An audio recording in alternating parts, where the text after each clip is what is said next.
What's going on, guys? You're watching the Tonga Kid. That's right, coming live from you with Monty and the Pharaoh broadcast. Don't forget, tune in. Don't miss it, because we are keeping it real right here. Right, life and death. But Umaga, Eddie Fatu, your brother, Yes. incredible talent. Oh, man. Can you talk to us and just tell us about your brother and what kind of person this man was? Because as a wrestling fan, what a talent, but I could imagine with someone being that talented, what a great human being he probably was. Yes. Again, these are very sensitive, that come out. But again, I'll just keep it real. My brother was a good person. I'm not just telling you or the world because he's my brother. You have to know him to say these things, and I know him. He was a good person, a good human being, a good dad, a good uncle, a good brother. He was a giving man. I mean, the money that he made and he shared his blessings. It's the same what I did when I was Tonga Kid. I shared my blessings. And, my brother, Edward Fatu, my mom calls him Edward Fatu. I was wondering, like, who you calling Edward Fatu? I didn't know that was his real name, that's your brother's real name. I thought it was Eki, but he said, no, it's Edward Fatu. It's on the birth certificate. But my brother Umaga was a good man. Like I said, it's just sad that he left so early. He went so quick, so fast, and until this day it's hard. We're still trying to deal with it, and I know it's been a while. But anytime you lose a loved one, it's those are hard to bounce back from. We got to learn how. I try to really learn how to dust myself up. Even with Yoko, I always think, what would be if they were still alive and here with us or with me, what would it be like? A celebration. There's always laughing and joy all the time with us. So we miss half of that. We miss half of the Samoans, our family. They're all falling. Everyone's falling like dominoes right now. And a lot has to do with the choices they make, the stuff they eat, the things they do in life. You're putting in your body. It's all up to you, whether you want to move forward in life or not. But my brother had some issues he was dealing with, and, it can, again, like I said, it can be family issue, it can be work issue, it could be maybe he didn't go, Vince sent him, I guess, to some rehab or whatever the case may be. But again, you can't stick, I can lead the horse to the water, but I can't make you drink it, But yeah, I mean, he's a good person. He really was. Well, like, again, I'm not saying that because he's my brother. Please don't. I'm not trying to be a hero or saying, oh, you only say it because his brother. No, I'm telling you, he is a good person, a good human being, a good dad, a good brother. He was just a giving person, and he was humble.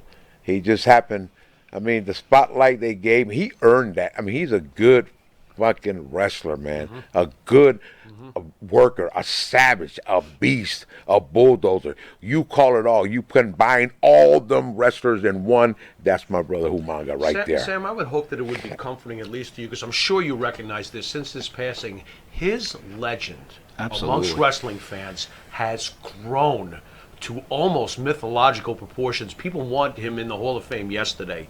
I mean, that must make you feel good, at least, I would assume. Yes. I mean, at least they recognize him. At least they thought about him. You know what I mean? It was great. Sam, I'm going to tell you a true story. Great. I have a daughter. She's 30 now. If I was going to have a son, and my wife could back this up, my daughter could back this up, I was going to name my son Umaga. And that is the truth. That is the truth. If my wife was here, she would tell you. I was naming my son Umaga. There's Umaga right here. That's it, baby, Umaga. And recovered, God bless.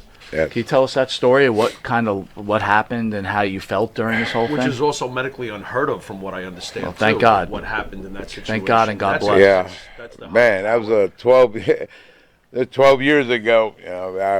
This motherfucking wine, I need a zip for that, man. 'Cause that's a totally. You want a little more? That's really, yes. At commercial break, I'm bringing it over. All right. Refill. All right. Right here, baby. Yes, got you. Fucking wine. So I thought she had the flu.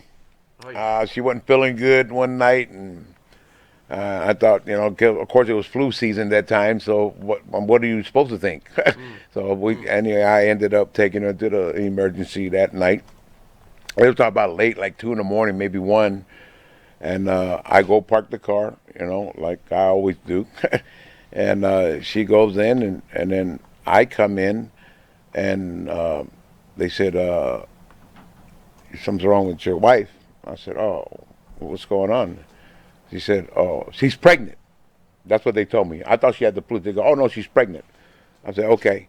That's the first visit. The second visit, we go, now I know she's pregnant now. We know. This is a shock because she wasn't supposed to be pregnant. She's not supposed to have any kids, period. I was 45 years old. She's not supposed to have any kids. Well, second loop around, now we know she's pregnant. She knows she's pregnant. Boom. Never didn't know we were going to have twins. Never at all. We thought it was one baby. That was it. Anyway, so the next visit, now we go for her checkup. Pregnant ladies go to regular for checkup, not emergency appointments, right? So she walks in there, and then I drop her off. I park the car again, the second round.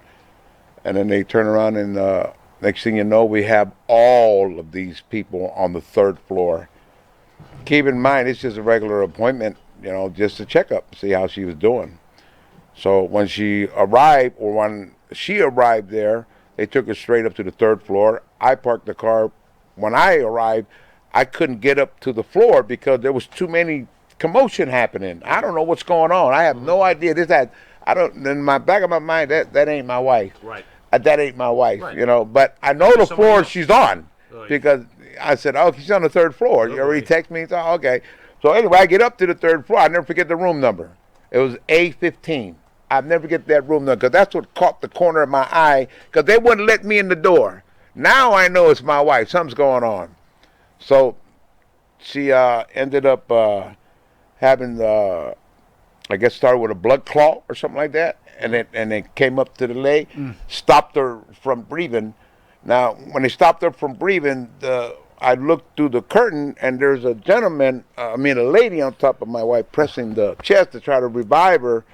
Keep in mind, she's pregnant now. You're jumping on her stomach, and and now you're trying to bring her back to life, or trying to get air in her. So the lady couldn't press no more. So a guy jumps on her now. Now you got two. Now they need a little bit more pressure, a little bit more muscle.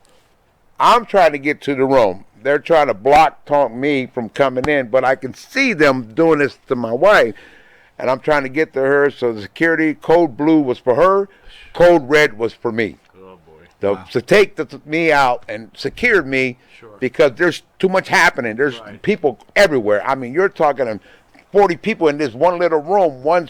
They're all different. One's for the heart and the other one's for the leg. I mean, you got all these people trying to get to my wife. And then the last I remember is the doctor came out. You can almost see them bend their head down. And that feeling was the most darkest moment of my life. You can almost tell she's dead. When you see the doctors come out, they don't have to tell you.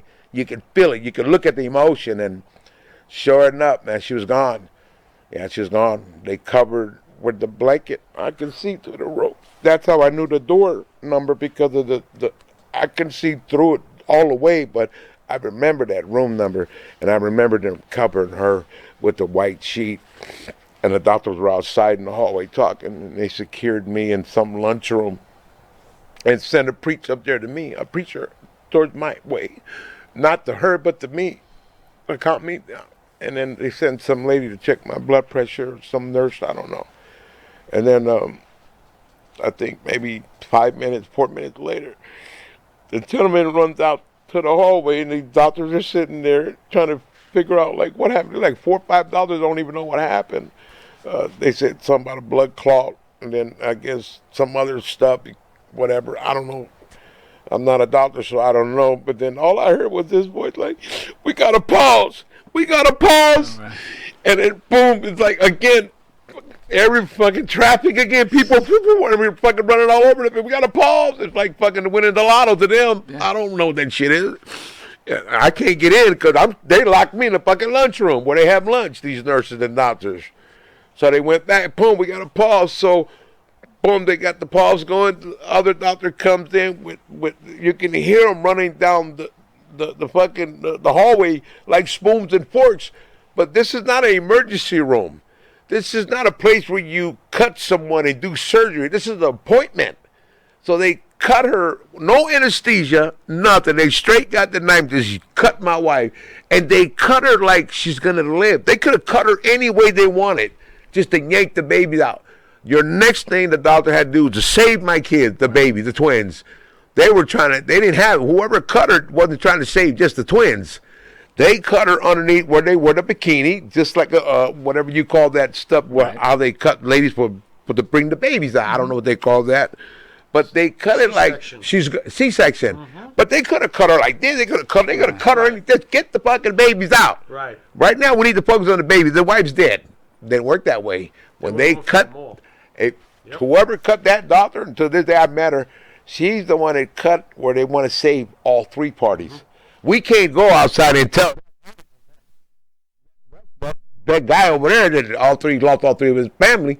I might as well just jump out the window too. I ain't got nothing else to live for. But I mean, besides my other kids are grown, you know. Right. But anyway, yeah. As soon as they said we got the pause, boom, and then they came in with all these nights, no anesthesia, no nothing. My wife, she's already gone. As soon as they cut her stomach, the way they explain it, don't talk doctor to me. I know what a stroke is. I know what a heart attack is. Just talk straight. Tell me what happened. What do we? So when they cut her, they almost say it's like popping a balloon. When you pop the balloon, the air came out. So when they cut her, boom, the babies come out. Now the blood, everything's flowing now. So it's almost like, okay, you know, whatever's happening is fucking happening. The babies are out. They got her breathing through. Everything is moving. We got 48 hours. Did she make it or she don't? Right now she's critical condition. Same time the babies, the same way my kids. They were 26 weeks. They didn't even have a heart. They had a heart, but it's not fully developed. So one doctor holds one of my son, Marley Fatu. I got a girl, Miracle, and they're doing the heart, the same thing what they did to my wife when she was. So now you got one doctor having them like that, and they had the finger, and they're walking my kids down the twins, pressing to keep the heart pumping till they got them to wherever they need to get them.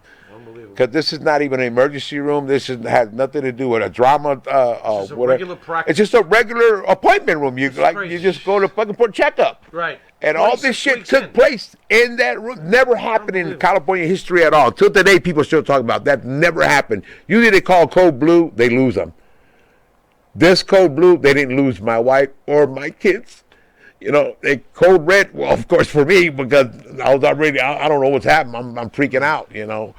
But yeah, that's how all that happened. Now I got two healthy, beautiful twins, Miracle and Marley. You know, a set of twins, 12 years old right now. So again, I just give right place at the right time. The doctor, I guess, if I didn't take her in that day, or she would have, I would have lost her. Very blessed. Yeah, I would have lost her. Yeah, if I would have waited another day, we wouldn't be talking about it. Well, you know? With that. Say God bless and thank God. Man. With that, we're going to take a quick commercial break, and we'll be back with pro wrestling legend, and I'm allowed to call him this, the Tonga Kid. Your picture, post Bruno Sammartino, pre-Hulk Hogan, Backlund, and the guy named Roddy Piper. Yes. Of course, we all know that you show up in the WWF defending the honor of your cousin, the great Superfly Jimmy Snuka. And boy, oh boy, talk about right place, right time, right superstars. Jimmy Snuka is at his, he's so red hot, forget it. You got blisters all over your fingers if you touch him. Same thing with Roddy Piper. And here comes the Tonga Kid. Tell us about that awesome debut and your match with Roddy Piper at MSG. Please. Man, it's like as hot as that hot sauce you got right there, man. That's how hot. That's how hot we were.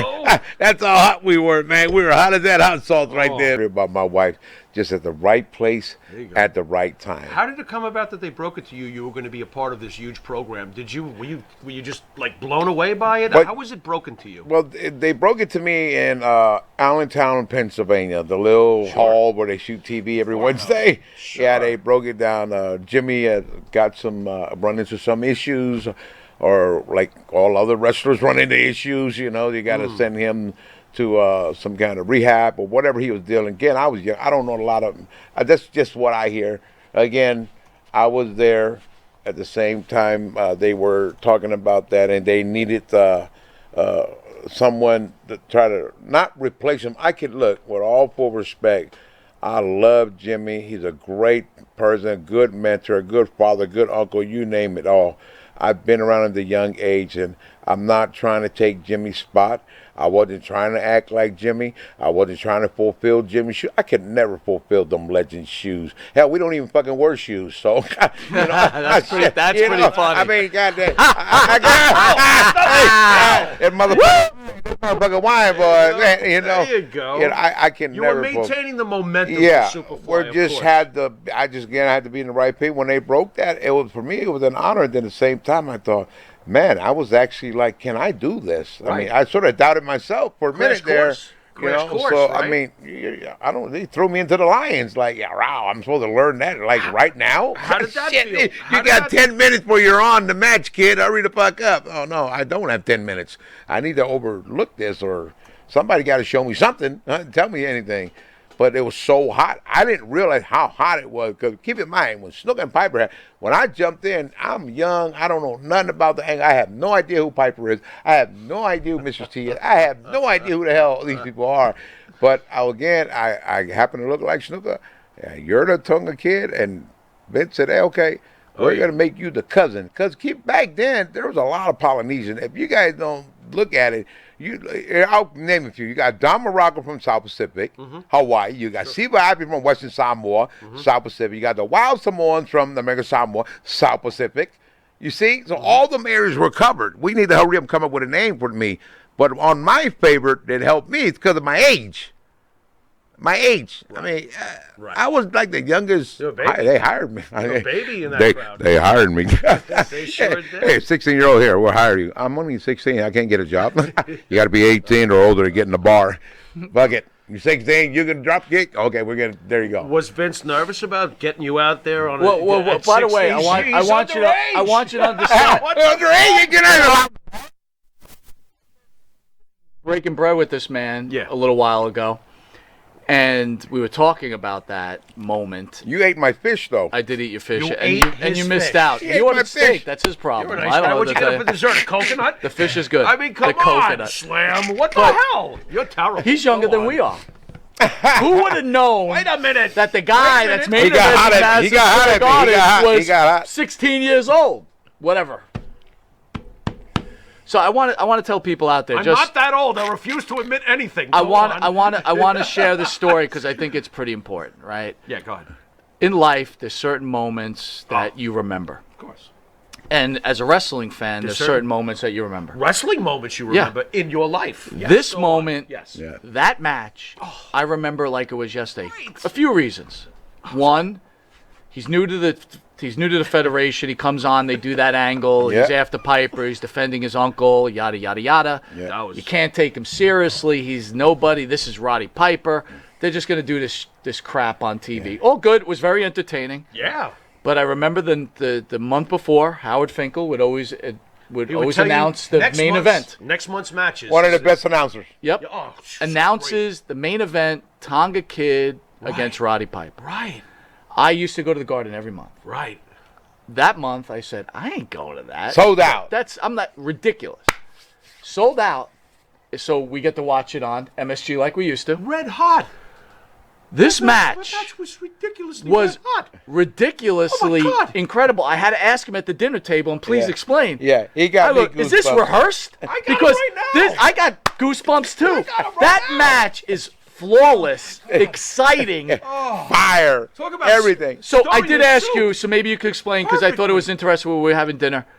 When Piper's ramming your head against the turnbuckle, I'm thinking maybe you guys talked about it, but you go ahead, take it from there. Okay, so here's what happened. So we didn't rehearse that. It's basically everything was on the fly. You got to keep in mind, I'm completely a virgin with everything, walking into this. All I had to do was listen. But everybody has their moment to shine. Everybody wants to shine.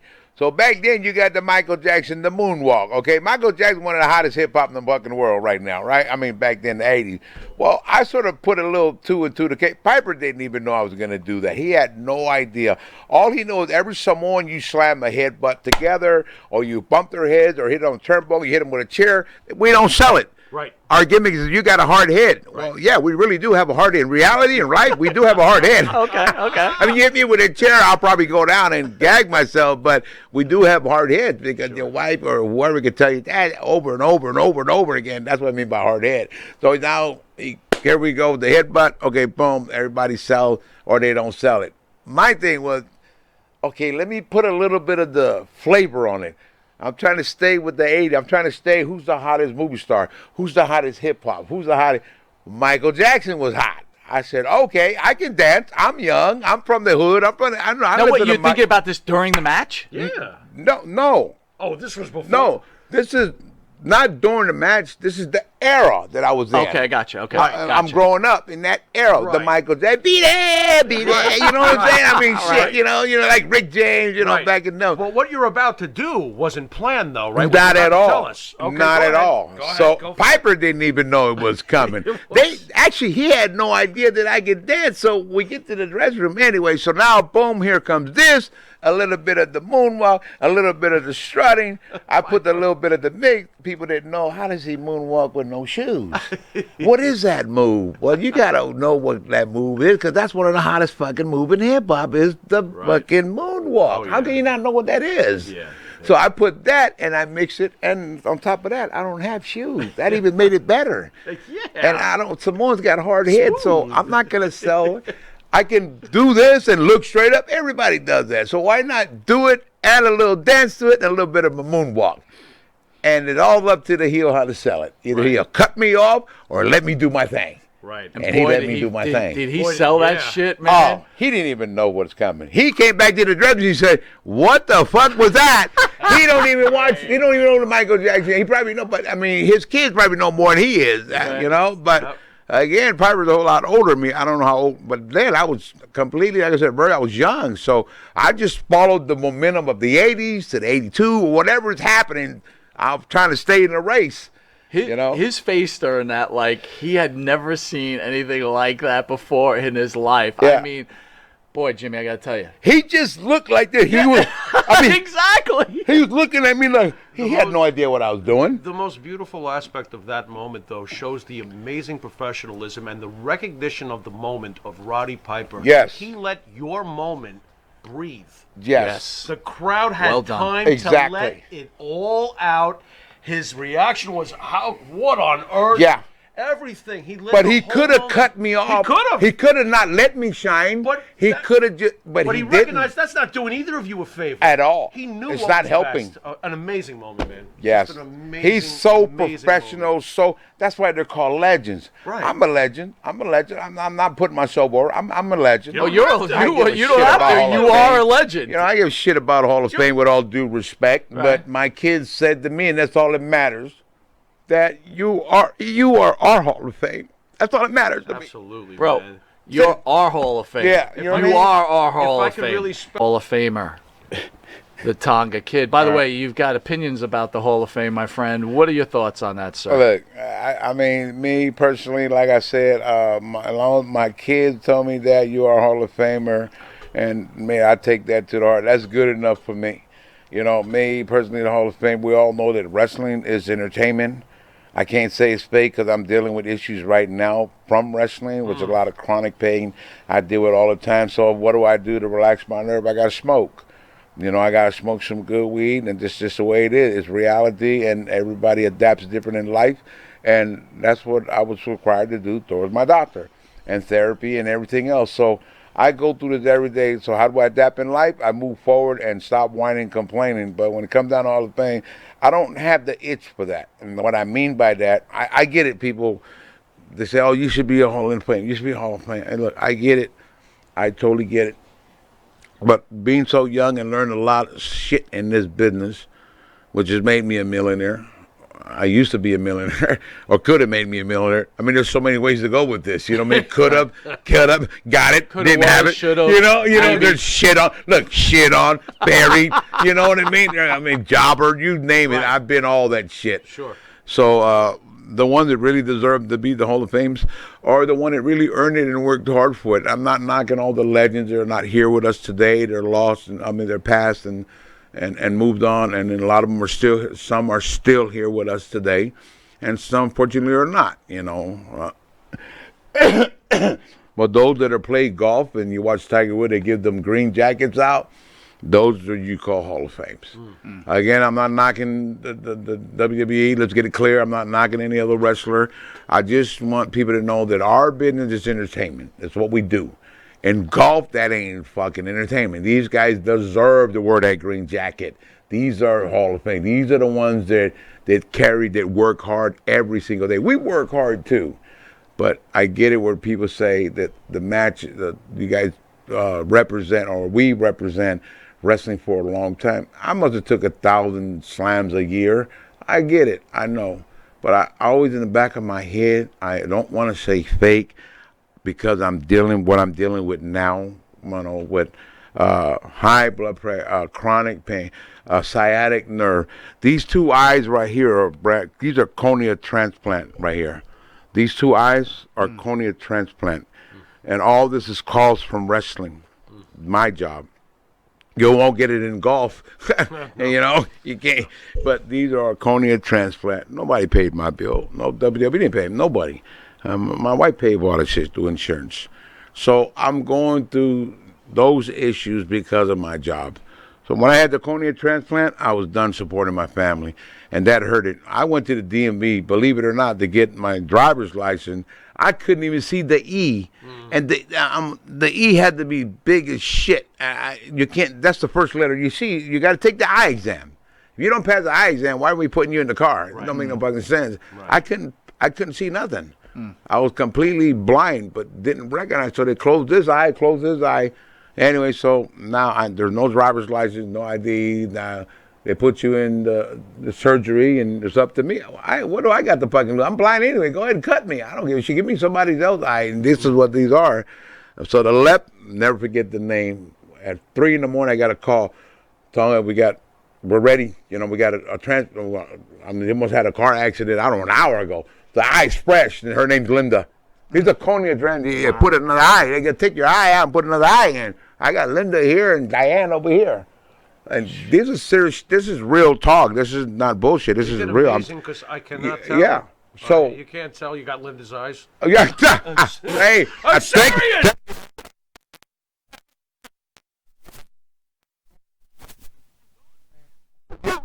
God, Linda and Diane will stick with me forever. A true couple. 85, 83, they're still trying to hold on to that shit. Let that shit go, man. Your time's up. Your time's up. So we're almost out of time. I want you to talk about your son, and I want to talk about there we go.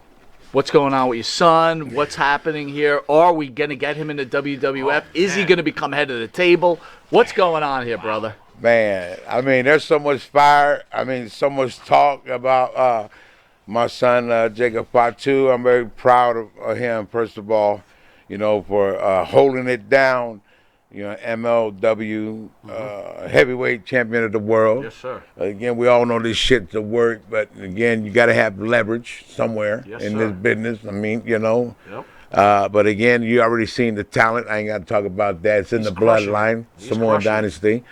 And, you know, it's almost like when you get a chance or you get an opportunity, you got to jump WWF. So you had the chance or you had an opportunity and you didn't jump. Now you're trying to jump. I'm not saying it's late. There's always negotiation. There's always, let's fellowship or talk about it or whatever. But I think my son is doing well. He's holding it down good.